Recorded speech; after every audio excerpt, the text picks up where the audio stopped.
vida en la Tierra lleva existiendo cientos de millones de años. Y los dinosaurios fueron una parte de eso.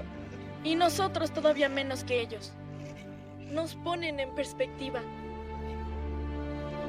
La idea de que la vida en la Tierra ya existía hace 65 millones de años te hace humilde.